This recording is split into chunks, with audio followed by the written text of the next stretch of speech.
আসসালামু আলাইকুম। অনেকে আমাদেরকে ইউরোপের বস বলে। এটা মজারও বিষয়। এরপরে এভাবে বলাটাও আমাদের লজ্জার বিষয়। তো ইউরোপ আসলে আমাদের যে ইউরোপ আমাদের মূলত আমরা ইউরোপের কান্ট্রিগুলোতে ২ টা ভাগ করি শুরুতেই। ১ নাম্বার হচ্ছে বলকান ইউরোপ, আর একটা হলো মেইন ইউরোপ। অবশ্যই মেইন ইউরোপটাই আমাদের সবার ফার্স্ট ফোকাস থাকে। কিন্তু অনেক স্টুডেন্টের প্রোফাইল ওভাবে ম্যাচ হয় না। তখন তার জন্য আমরা বলকান ইউরোপটাকে সাজেস্ট করি। বলকান ইউরোপের আরেকটা ভালো দিক আছে, সেখানে হচ্ছে ভিসা রেশিও সাধারণত সবচাইতে ভালো থাকে। যেমন বলকান ইউরোপের ভিতরে বসনিয়া আছে। বসনিয়ার অপারেটর মানি ভিসা। এটা আমরা কম বেশ আপনারা জানেন, আমরাও জানি। এরপরে সার্বিয়ারও ভিসা নিশ্চিত থাকে। ইউক্রেনেরও গ্রান্টার দিয়ে ভিসা হয়। মানে এরপরে এই যে বলকান ইউরোপের একটা ভালো দিক হচ্ছে সেখানে ভিসা পাওয়াটা খুবই ইজি এবং যেকোনো প্রোফাইলে কিন্তু ম্যাচ করা যায়। এবার আমরা আসি যে যেগুলো সেনজেন আছে, সেনজেনের ভিতরে আমরা ২ টা কান্ট্রি আমরা আলাদা করতে পারি।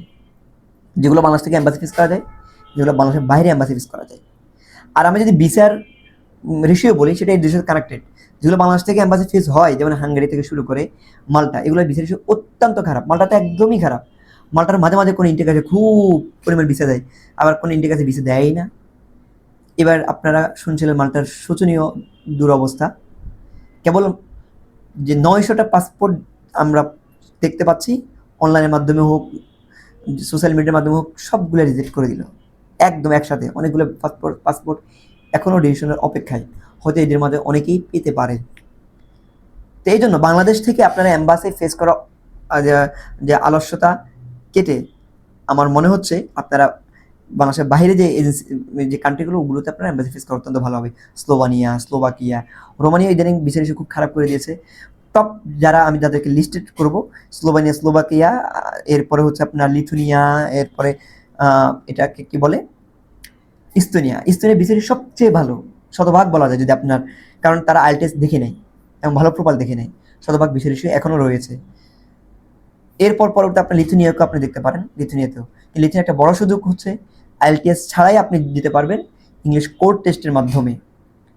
এরপর রয়েছে অনেক কান্ট্রি, স্লোভানিয়া, স্লোভাকিয়া, যেখানে আইএলটিএস লাগে না। আমরা স্লোভানিয়াকে আপনারা জানেন কিনা, আমরা স্লোভানিয়া পুরো প্যাকেজে কাজ, স্লোভাকিয়া, বুলগেরিয়া, এগুলোতে আমরা প্যাকেজে কাজ করি।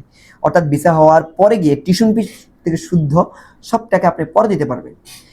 ইউরোপে আপনার প্রোফাইলটা কোন ইউরোপের জন্য এলিজিবল, বলকান ইউরোপ নাকি সেনজেন, সেটা আপনাকে আগে নির্ধারণ করবেন আপনার প্রোফাইলের সাথে। এরপর আপনার প্রোফাইল যদি আইএলটিএস থাকে, ভালো ভালো অ্যামাউন্ট থাকে, আইএলটিএস হলে হয় না, আপনার বাজেটে থাকতে হয়, সব কিছু মিলাই আমরা অবশ্যই আপনাকে গাইডলাইন করবো।